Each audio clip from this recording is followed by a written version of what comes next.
नमस्कार दोस्तों, मैं आरिफ हुसैन आपका मेडिकल नॉलेज में स्वागत करता हूं। कैसे हो दोस्तों? आई होप आप बहुत अच्छे होंगे। आज हम बात करने वाले हैं डिप्रेशन यानी तनाव के बारे में।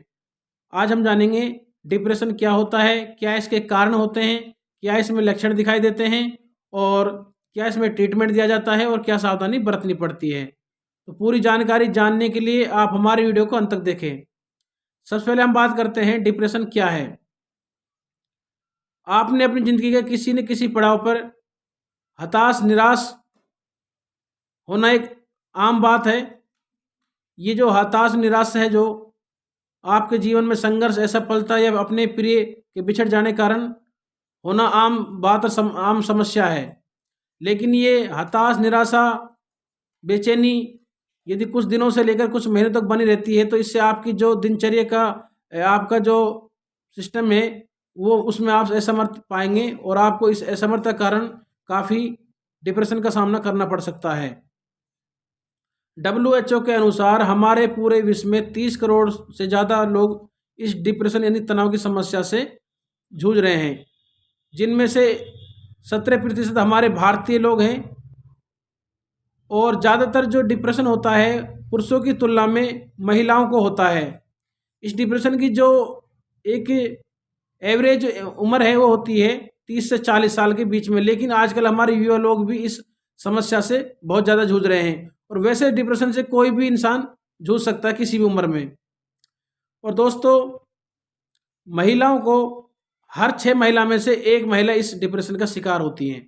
और पुरुषों की बात की जाए तो हर 8 में से 1 पुरुष इस डिप्रेशन की समस्या से जूझता है।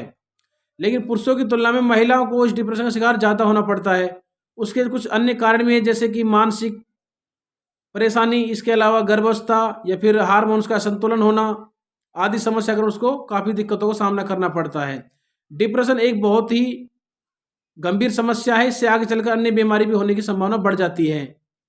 और डिप्रेशन में जो आदमी रहता है उसकी जो दिनचर्या का सिस्टम है वो सारा खराब हो जाता है। वो सभी कामों में असमर्थ पाता है अपने आप को। अब हम बात करते हैं कि डिप्रेशन के कारण, कि किन कारणों से हमको डिप्रेशन की समस्या का सामना करना पड़ता है। जैसे कि अस्वस्थ मनोदशा।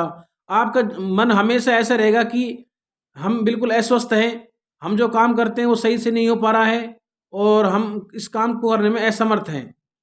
इसके अलावा जो दूसरे जो कारण है वो होता है निद्रा की कमी। यानी आपको, जो इंसान डिप्रेशन का शिकार हो जाता है उसको नींद बहुत ज़्यादा कम आती है या फिर उसको बहुत ज़्यादा नींद आने शुरू हो जाती है। कभी उसको अपने हिसाब से नींद नहीं आ पाती है। जो एक मिनिमम आपको 24 घंटे में इंसान को 7 से 8 घंटा हमेशा नींद भरनी चाहिए, लेकिन वो इस तरह नहीं कर पाता है। कहते वो बहुत ज़्यादा सोता है या फिर बहुत कम नींद आती है उसको। इसके अलावा यदि नशा, जो तीसरा कारण है वो होता है यदि कोई इंसान नशा बहुत ज़्यादा करता है, उससे भी उसको डिप्रेशन का सामना करना पड़ता है। इसके अलावा जो नेक्स्ट जो कारण है वो है तनावपूर्ण घटना। यानी कि तनावपूर्ण घटना यानी कि अपने कोई प्रिय का देहांत हो जाना या फिर कोई अपना जो संबंधी है या कोई अपना प्रेम संबंध प्रसंग है उसमें आदमी असफल हो जाना, या फिर कोई अदर घटना जिससे आपके दिल पे बहुत ज़्यादा परेशानी हो, उसकी वजह से भी आपको डिप्रेशन का सामना करना पड़ सकता है। इसके अलावा आर्थिक स्थिति, यानी कि किसी की आर्थिक स्थिति यानी पैसों की बहुत ज़्यादा तंगी हालत है और उसको हर काम करने के लिए पैसों की बहुत ज़्यादा कमी आती है लाइफ जीवन में, तो उसको भी समस्या का सामना करना पड़ सकता है। या फिर कोई छठा जो कारण होता है वो होता है पुरानी बीमारी। यानी कोई इंसान के पहले से कोई अन्य बीमारी है और काफ़ी उसका इलाज करा लिया है, लेकिन वो बीमारी सही नहीं हो पा रही है, वो उसको बार बार परेशान करती है। उस बीमारी को सोच सोच कर वो डिप्रेशन में चला जाता है। इसके अलावा जो सातवां जो कारण वो मानसिक बीमारी का व्यक्तिगत इतिहास, यानी कि किसी इंसान को पहले से ही घर परिवार में इस बीमारी से जो परेशान रहा हो, जूझता हो, तो उसको भी घर में भी इस बीमारी की संभावना बढ़ जाती है। यानी पहले से कोई अन्य इंसान भी इस बीमारी से परेशान रहा है, पहले से परिवार का इतिहास है कि पहले से घर में इस बीमारी से समस्या जूझते आए हैं, तो आगे चल के अन्य लोगों को भी इस समस्या का सामना करना पड़ सकता है। इसके अलावा अन्य जो कारण होता है शिक्षा व बेरोजगार का दबाव। यानी कि यदि कोई इंसान पढ़ाई कर रहा है तो उसको शिक्षा का दबाव रहेगा, मेहनत का मेहनत करता है उसको डर रहेगा कि कहीं हमको जो हम मेहनत कर रहे हैं उसकी कभी हमको फल ना मिले या फिर हम अच्छी तरह से परीक्षा में पास ना हो, तो उससे शिक्षा का भी उसको दबाव रहता है, इस कारण वो डिप्रेशन में जा सकता है। इसके अलावा बेरोजगार, यानी कि उसको हमेशा रोजगार के लिए वो तलाश करेगा, रोजगार की तलाश को सोच सोच कर वो डिप्रेशन में जा सकता है। इसके अलावा पारिवारिक समस्या, यानी कि घर में लड़ाई झगड़े या कोई अन्य कारण हो सकते हैं, जो पारिवारिक जो समस्या होती है इसके कारण भी इंसान को इस डिप्रेशन की समस्या का सामना करना पड़ सकता है। इसके अलावा अकेलापन, यानी बहुत ज़्यादा इंसान अकेला रहता है, तो अकेला रहने से क्या है कि इंसान बहुत ज़्यादा सोचना शुरू कर देता है, उसके कारण भी इंसान को डिप्रेशन की समस्या का सामना करना पड़ता है। इसके अलावा कोई बीमारी और अन्य कोई बीमारी कारण भी इंसान को डिप्रेशन की समस्या का सामना करना पड़ सकता है। अब हम बात करते हैं डिप्रेशन के लक्षण, कि इंसान जब डिप्रेशन में चला जाता है तो उसको किन किन समस्याओं का सामना करना पड़ता है, उसमें क्या क्या लक्षण दिखाई देते हैं। जैसे कि आत्मसम्मान की कमी, बेवजह थकान और कमजोरी महसूस होना, यानी कोई बीमारी नहीं फिर उसको ऐसा लगता है कि बहुत ज़्यादा थकान है, शरीर में बहुत ज़्यादा कमजोरी आ गई है, इस तरह की समस्या का सामना करना पड़ सकता है। इसके अलावा वजन का घटना या बढ़ना, या तो उसका वजन बहुत ज़्यादा बढ़ने ले जाएगा या फिर बहुत ज़्यादा घटना स्टार्ट हो जाता है।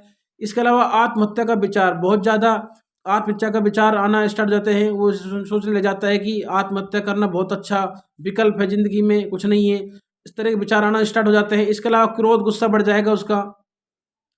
और जो अन्य जो लक्षण होते हैं वो होते हैं उदास मन, हमेशा उदासी में रहेगा, उसका मन बिल्कुल उदास रहेगा, किसी से बात नहीं कर पाता है, बेचैनी रहेगी, उसको घबराहट रहेगी, चिड़चिड़ापन रहेगा, और देखा जाए ऊर्जा के स्तर में गिरावट में लगातार कमी आती रहेगी। और इसके अलावा ध्यान केंद्रित करने में और निर्णय लेने में उसको बहुत ज़्यादा कठिनाई का सामना करना पड़ सकता है। इसके अलावा देखा जाए तो अपराध व बेकार की बातों की सोचना स्टार्ट हो जाता है उसका, मांसपेशियों में दर्द हो जाएगा, दूसरों से अलग रहना उसको अच्छा लगेगा, और देखा जाए तो सिर और शरीर में दर्द स्टार्ट हो जाता है, भूख में परिवर्तन हो जाएगा, उसको कहते तो भूख बहुत ज़्यादा लगेगी या फिर उसको भूख बिल्कुल नहीं लगेगी। इसके अलावा देखा जाए तो नींद में गड़बड़ी, यानी कि नींद उसको आना कम हो जाएंगी, इस तरह के लक्षण दिखाई देते हैं। इसके अलावा देखा जाए तो अन्य जो कारण है वो है, देखे कुशलता से कम असमर्थता, ये कुछ लक्षण हैं जो उसमें दिखाई देते हैं जब वो डिप्रेशन का मरीज शिकार हो जाता है। अब हम बात करते हैं डिप्रेशन के निवारण के बारे में, यानी कि डिप्रेशन से हमको कैसे बाहर निकाला जाए, यानी कि कौन से वो उपाय होते हैं जिसकी वजह से हम डिप्रेशन से बाहर निकल सकते हैं। तो दोस्तों सबसे पहले बात करते हैं हम, जैसे कि नियमित व्यायाम करना चाहिए इंसान को। इसके अलावा देखा जाए तो शराब और नशीली पदार्थों के सेवन से बचें। इसके अलावा खुद का ख्याल रखें, और जो सफ़ेद लाइट थेरेपी होती है उसमें आदमी को हमेशा रहना चाहिए। इसके अलावा देखा जाए तो खुद को हमेशा व्यस्त रखें, यानी कि कभी अकेला ना रहे, हमेशा अपने दोस्तों के साथ या फिर किसी काम में बिजी हो जाना, इस तरह से उसको हमेशा रहना चाहिए। इसके अलावा एक अच्छे संगीत, मधुर संगीत सुनने चाहिए। यदि आप इंटरनेट का इस्तेमाल करते हो तो उसमें नेगेटिव विचार नहीं लाने चाहिए, अच्छी जो सकारात्मक जो चीज़ होती है उनको देखना चाहिए। सोने से पहले 1 घंटे पहले टीवी को बंद कर देना चाहिए। कई बार क्या होता है, यदि हम जो टीवी में देखते हैं नकारात्मक वो विचार हमारे मन में बैठ जाते हैं, इससे भी हमको डिप्रेशन की समस्या का सामना करना पड़ सकता है।